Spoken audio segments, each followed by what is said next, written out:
Hello बच्चों, welcome to coaching वाला। I hope आप बहुत अच्छे होंगे। तो द्विघात समीकरण हम कर रहे थे और लास्ट वीडियो में हमने द्विघात समीकरण की प्रश्नावली 4.2 के हमने दूसरा जो क्वेश्चन था उसका पहला पार्ट कर लिया था। सेकंड पार्ट इसका रह गया था क्योंकि वो इनकम्प्लीट था, तो आज हम इसका सेकंड पार्ट करने वाले हैं। सेकंड पार्ट क्या दिया है, देखिए। एक कुटीर उद्योग एक दिन में कुछ खिलौने निर्मित करता है। प्रत्येक खिलौने का मूल्य रुपए में 55 में से एक दिन में निर्माण किए गए खिलौनों की संख्या को घटाने से प्राप्त संख्या के बराबर है। किसी एक दिन कुल निर्माण लागत 750 रुपये थी। हम उस दिन निर्माण किए गए खिलौनों की संख्या ज्ञात करना चाहेंगे। इसमें देखिए क्या करेंगे। सबसे पहले हम यहाँ पर एक दिन में निर्माण किए गए या निर्मित किए गए खिलौनों की संख्या को मानेंगे। तो हमें नहीं पता है कितनी संख्या है, तो लिखेंगे कि माना कि एक दिन में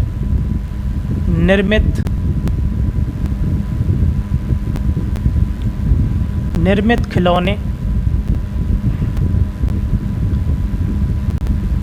खिलौनों की संख्या बराबर x। ओके, तो एक दिन में निर्मित खिलौनों की संख्या क्या ली है हमने, x ली है। अब यहाँ पर यह बताया गया है कि प्रत्येक खिलौने का जो मूल्य है वो 55 में से घटाएंगे निर्मित खिलौनों की संख्या को। तो कहने का मतलब क्या है कि प्रत्येक खिलौने का मूल्य, तो यहाँ से प्रत्येक खिलौने का मूल्य क्या आएगा, प्रत्येक खिलौने का मूल्य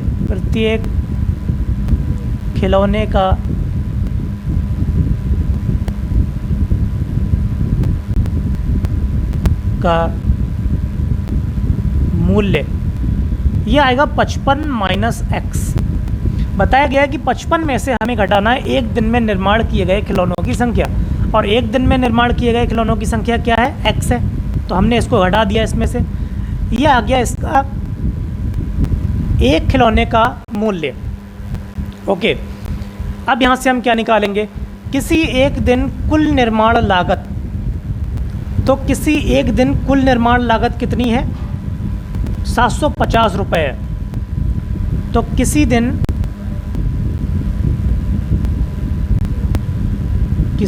एक दिन निर्माण लागत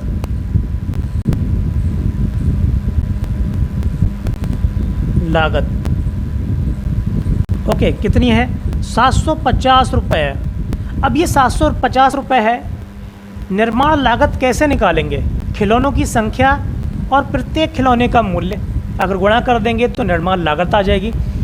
तो यहाँ पर हम लिखेंगे x, 55 माइनस एक्स गुणा कर देंगे और ये 750 के बराबर होगी। गुणा करेंगे तो ये हो जाएगा 55x माइनस एक्स स्क्वायर बराबर 750। ठीक है, अब यहाँ पर देखिए माइनस का एक्स स्क्वायर प्लस का 55x, 750 को इधर लेकर आएंगे, 750 बराबर 0।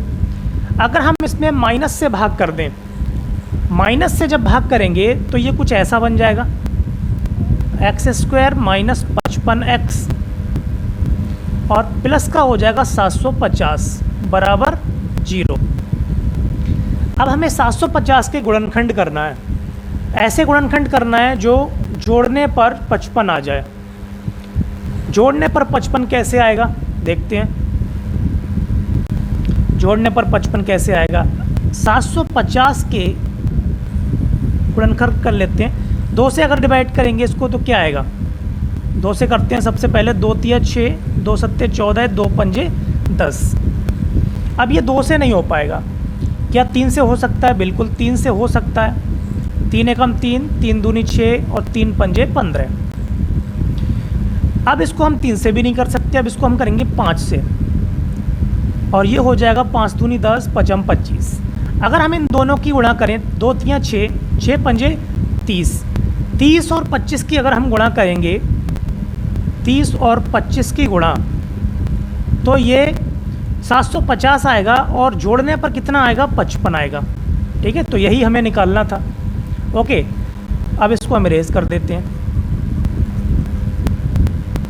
30 और 55 आ गया। 30 और 55 से यहाँ पर आया x² माइनस 30x और माइनस 25 प्लस 750 बराबर 0। अब यहाँ से हम x कॉमन लेंगे, यहाँ से 25 कॉमन लेंगे।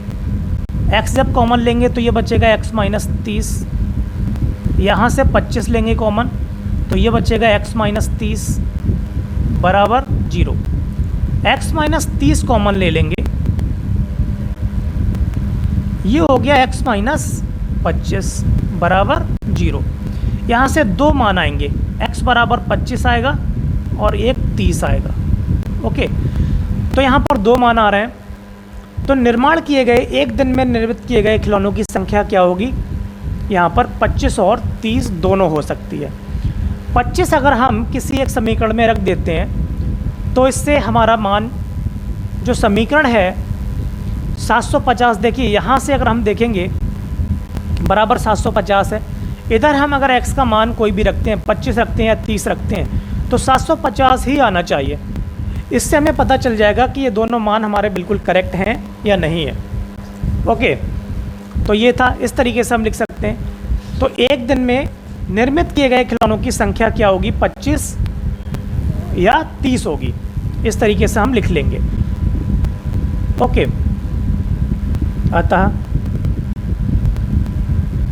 एक दिन में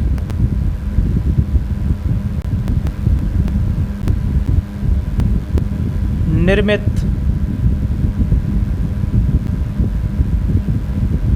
खिलौनों की संख्या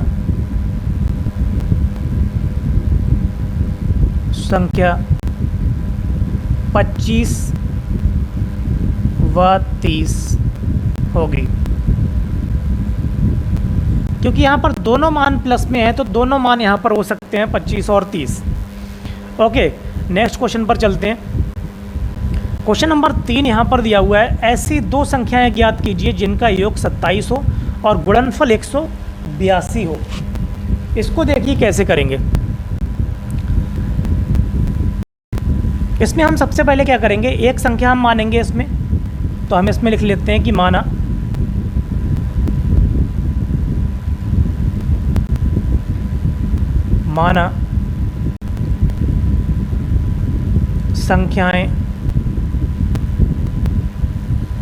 संख्याएं x बार, क्योंकि दोनों का योग 27 है तो x है तो दूसरी 27 माइनस x हो जाएगी, वह 27 माइनस x है। अब यहाँ हम आगे देखेंगे गुणनफल कितना है, गुणनफल 182 है। तो संख्याओं का गुणनफल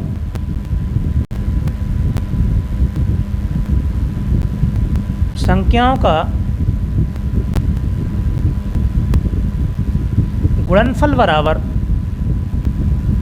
182। गुणनफल कर देंगे इनका, 27 माइनस x बराबर 182।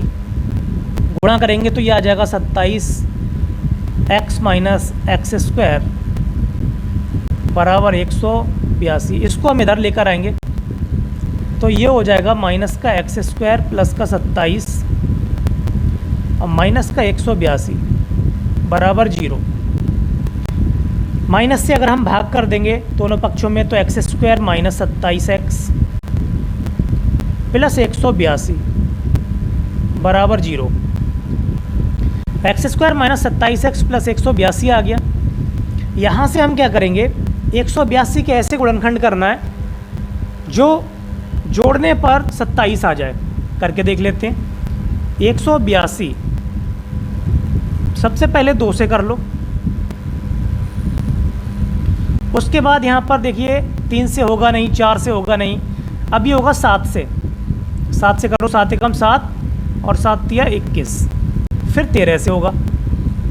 ओके, अब यहाँ पर देखिए 2 सत्ते 14, 14 और 13 की अगर हम गुणा करेंगे, 14 और 13 की गुणा, तो फिर यही आएगा 27 आएगा। अब यहाँ पर हम मान रख देते हैं x² minus 14x minus 13x plus 182 बराबर 0।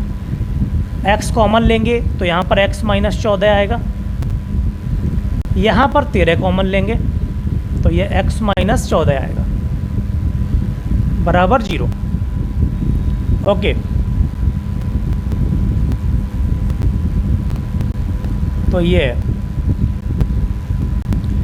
इसके बाद x माइनस 14 कॉमन है और एक x माइनस 13, तो यहाँ पर भी दो मान आ रहे हैं।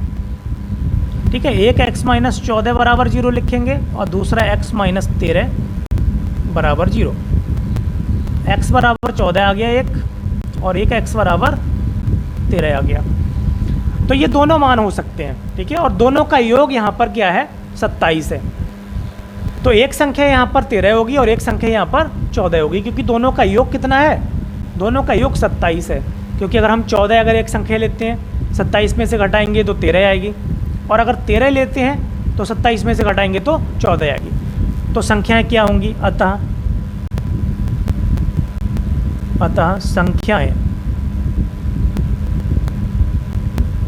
संख्याएं 13 व 14 होंगी। ओके, तो इस तरीके से हम सॉल्व करेंगे इसको। क्वेश्चन नंबर 4 पर चलते हैं। दो क्रमागत धनात्मक पूर्णांक ज्ञात कीजिए जिनके वर्गों का योग 365 हो। अब यहाँ पर क्रमागत धन पूर्णांक ज्ञात करना है जिनके वर्गों का योग कितना है, 365 है। तो सबसे पहले क्रमागत धन पूर्णांक ले लेते हैं। अब देखिए, क्रमागत धन पूर्णांक हमेशा जब भी लेंगे, माना दो क्रमागत धन पूर्णांक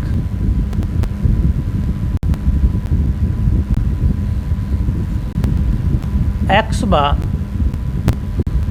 x प्लस 1 है। ठीक है, एक x है तो दूसरा x प्लस 1 होगा। क्रमागत जब होंगे तो उनमें एक का अंतर होगा। ठीक है, जब क्रमागत होंगे तो उनमें एक का अंतर होगा धन पूर्णांक में। लेकिन कई बार ऐसा भी पूछा जाता है, कई बार सवाल में ऐसा दिया जाता है कि क्रमागत सम संख्याएं हैं तो उनमें 2 का अंतर होगा, क्रमागत विषम संख्याएं हैं तो उनमें 2 का अंतर होगा। ठीक है, तो इस तरीके से यहाँ पर संख्याओं को लेते हैं। अब यहाँ पर बताया कि जिनके वर्गों का योग 365 है, वर्गों का योग कर देंगे। तो पहला क्या है, पहला x है तो x का वर्ग प्लस दूसरा x प्लस 1 है, इसका वर्ग करेंगे बराबर 365 है। ओके, तो ये हो जाएगा x² प्लस इसका वर्ग करेंगे तो x² प्लस 2x प्लस 1 बराबर 365। अब यहाँ x² कितना हो गया, 2x² हो गया प्लस 2x प्लस 1 माइनस 365 बराबर 0। अब यहाँ देखिए 2x² है प्लस 2x है, एक घटाएंगे तो ये हो जाएगा 364 बराबर 0। 2 से भाग करेंगे। ठीक है, यहाँ पर लिख लेते हैं दोनों पक्षों में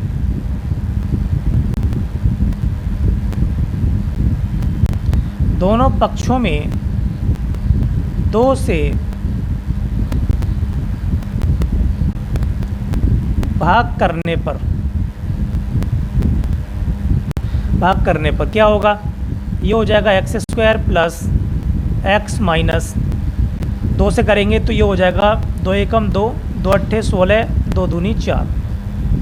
ठीक है, अब इसमें 182 आ रहा है। देखिए पीछे हमने जो क्वेश्चन किया था अभी, उसमें भी 182 आ रहा था, और 182 के जो गुणनखंड किए थे वो 13 और 14 किए थे। वहाँ 13 और 14 को जोड़ रहे थे क्योंकि 27 योग था। यहाँ 13 और 14 को घटाएंगे तो 14 में से 13 घटाएंगे तो 1 बचेगा। ठीक है, तो बिल्कुल वैसे ही करना है। तो यहाँ पर हम लिखेंगे x² plus 14x minus 13x minus 182 बराबर 0। यहाँ से देखिए x कॉमन लेंगे, यहाँ से 13 कॉमन लेंगे। x कॉमन लेंगे तो ये हो जाएगा x प्लस 14। यहाँ 13 कॉमन लेंगे माइनस का, तो x प्लस 14 बराबर 0। x प्लस 14 और दूसरा x माइनस 13 बराबर 0। यहाँ से जो प्लस का मान आएगा, एक मान आएगा यहाँ पर x बराबर माइनस 14 और दूसरा आ रहा है 13। ठीक है, माइनस वाला प्लस हो जाएगा। दो मान आ गए, एक माइनस में और एक प्लस में। ठीक है, अब यहाँ पर हम क्या करेंगे, हम माइनस वाला नहीं लेंगे। ठीक है, क्योंकि धन पूर्णांक की बात हो रही है तो प्लस वाला ही लेंगे। तो धन पूर्णांक क्या होगा, हमारा 13 होगा। x का मान हम 13 लेंगे। ठीक है, तो हमारे जहाँ यहाँ पर जो पूर्णांक होंगे, अतः लिख लेते हैं, अतः दो क्रमागत धनात्मक पूर्णांक, धनात्मक पूर्णांक 13 व 14 होंगे।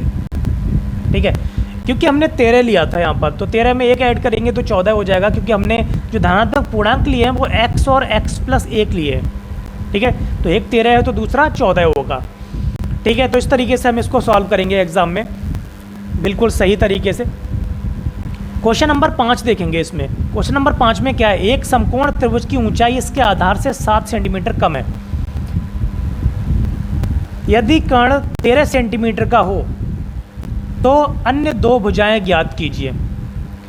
अब सबसे पहले देखिए, यहाँ पर आधार से 7 सेंटीमीटर कम बताया गया है उसकी ऊंचाई, तो हमें मानना पड़ेगा इसका आधार क्या है।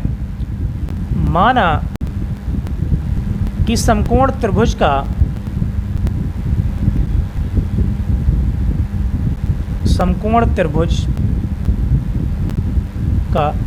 आधार x है। अगर आधार x है तो हम यहाँ पर एक बना लेते हैं, एक समकोण त्रिभुज। आधार अगर हमने x लिया है, आधार जब x लिया है तो इसकी ऊंचाई कितनी हो जाएगी, इसके आधार से 7 सेंटीमीटर कम है। आधार अगर x है तो इसकी ऊंचाई हो जाएगी x माइनस 7। ओके, यदि कर्ण 13 सेंटीमीटर का हो और कर्ण कितना है, 13 सेंटीमीटर का है। ठीक है, अब यहाँ पर हम क्या बना सकते हैं, यहाँ पर पाइथागोरस से यहाँ पर ज्ञात करेंगे कर्ण का वर्ग बराबर आधार का वर्ग प्लस लंब का वर्ग। तो पाइथागोरस से लिखेंगे, आधार देखिए x है, ऊंचाई कितनी होगी, ऊंचाई x माइनस 7 होगी। अब यहाँ पर लिखेंगे पाइथागोरस से, पाइथागोरस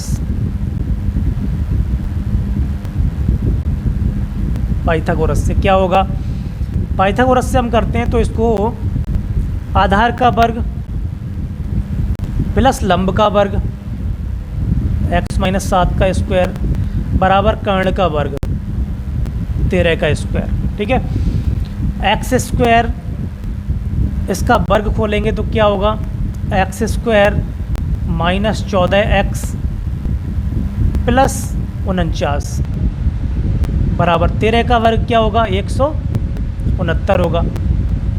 ये हो जाएगा 2x स्क्वायर माइनस का 14x प्लस का 49 और माइनस का 169 बराबर 0। यहाँ से देखिए 2x स्क्वायर आया माइनस का 14x, 49 अगर घटाएंगे तो ये बचेगा 120 बराबर 0। 2 से भाग कर देंगे। ठीक है, 2 से भाग करने पर क्या आएगा, यह आ जाएगा एक्स स्क्वायर माइनस का 7x और माइनस का 60 बराबर 0। अब माइनस का 7x माइनस 60 है। 60 के हमें ऐसे गुणनखंड करना है जो घटाने पर 7 आ जाए। 12 पंजे 60 होगा, तो 12 में से अगर 5 घटाएंगे तो 7 बचेगा। तो यहाँ पर हम लिख सकते हैं x square minus 12x plus का 5x माइनस का 60 बराबर 0। यहाँ से हम x कॉमन लेंगे तो x माइनस 12 बचेगा। 5 कॉमन लेंगे तो x माइनस 12 बचेगा बराबर 0। यहाँ से x माइनस 12 और x प्लस 5 बचेगा बराबर 0। यहाँ से जो प्लस वाला होगा वो मान ले लेंगे, तो x माइनस 12 बराबर 0, x बराबर 12। ओके, तो x बराबर यहाँ पर 12 आ गया, तो आधार क्या होगा? आधार यहाँ पर 12 होगा। ठीक है, अतः त्रिभुज का आधार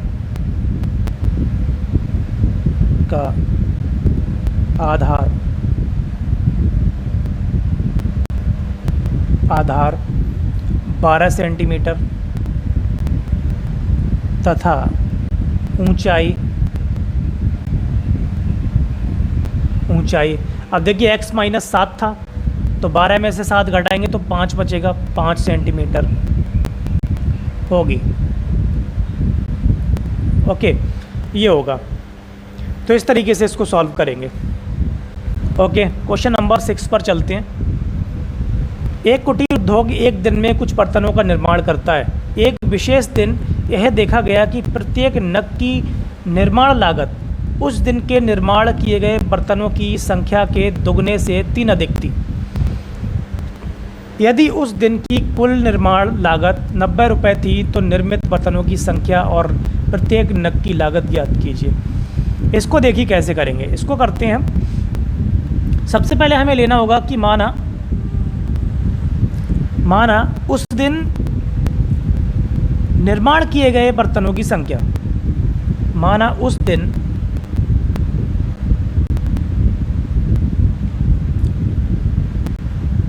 निर्मित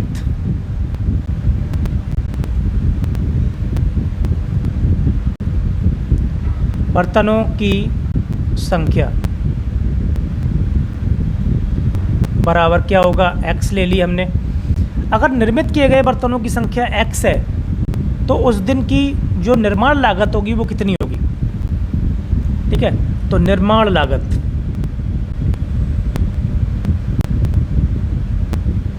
निर्माण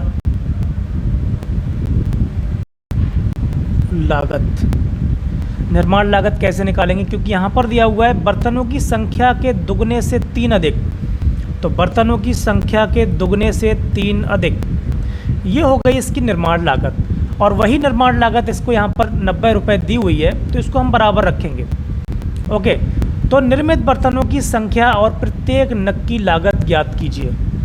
ओके, तो उस दिन कुल निर्माण लागत 90 रुपये, नग की निर्माण लागत उस दिन के, अच्छा ये नग के निर्माण की लागत है। ठीक है, नग की निर्माण लागत, एक मिनट,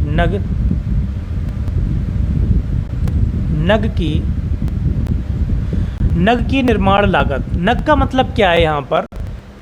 नग का मतलब हम ये कह सकते हैं कि जो निर्माण किए गए बर्तनों की संख्या है उनका एक समूह है। ठीक है, एक पर्टिकुलर समूह है, जैसे हम मान सकते हैं कि वो 40 बर्तनों का समूह है। ठीक है, तो वैसे ही एक समूह दिया है, नग की निर्माण लागत। ठीक है, तो 2x प्लस 3 ये है। अब उस दिन की कुल निर्माण लागत दी हुई है,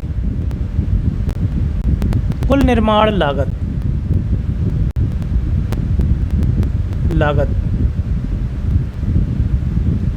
ये दी हुई है 90 रुपये। ठीक है, 90 रुपये है ये। अब 90 रुपये दी हुई है तो कुल निर्माण लागत क्या होगी? निर्मित किए गए बर्तनों की संख्या और नग की निर्माण लागत दोनों की गुणा कर देंगे तो कुल निर्माण लागत आ जाएगी। तो x 2x प्लस 3 बराबर 90, गुणा कर देंगे तो यह आ जाएगा 2x स्क्वायर प्लस 3x, इधर से 90 हम इधर लेकर आएंगे तो 90 बराबर 0। देखिए 2 की गुणा करते हैं 90 में तो 180 हो जाता है। अब हमें 180 के ऐसे गुणनखंड करना है जो घटाने पर 3 आ जाए। घटाने पर 3 कैसे आएगा? पहले 2 से भाग करते हैं 90, फिर 2 से भाग करते हैं 45, फिर 3 से कर लो 15। अब यहाँ पर देखिए 2 दूनी 4, 4 तिया 12, 12 की और 15 की गुणा करेंगे तो 180 आएगा। तो इसीलिए यही लिखेंगे हम 12 और 15, ठीक है। तो 2x² plus 15 x minus 12x minus 90 बराबर 0। अब यहाँ से देखिए x कॉमन आएगा, क्या बचेगा? 2x प्लस 15 बचेगा। यहाँ से 12 कॉमन ले सकते हैं, 12 नहीं, यहाँ से 6 कॉमन लेंगे, तभी 6 दूनी 12 होगा प्लस 15 होगा बराबर 0। इसको इरेज कर देते हैं।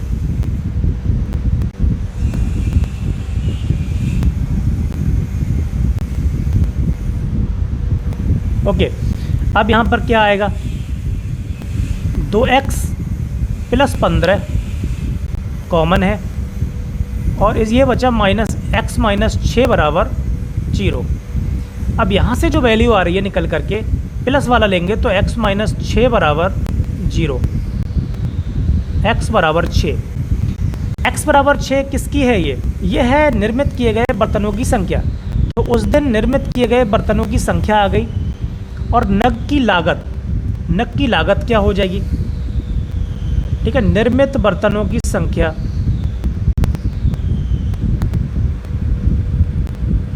बर्तन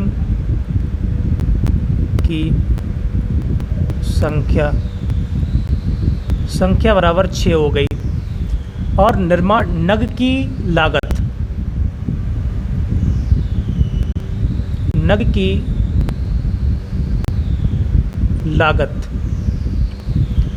लागत क्या थी? 2x प्लस 3 थी। तो इसमें 2 से गुणा करेंगे, 2 गुणा 6 प्लस 3, ये हो जाएगा आपका 2 छक 12, 12 और 3 15। ओके, तो ये 15 रुपये हो गई और ये बर्तनों की संख्या हो गई, निर्मित बर्तनों की संख्या। यही हमें ज्ञात करना था। ओके, तो इस तरीके से हमने ये क्वेश्चंस कंप्लीट कर लिए। प्रश्नावली 4.2 हम कंप्लीट कर चुके हैं।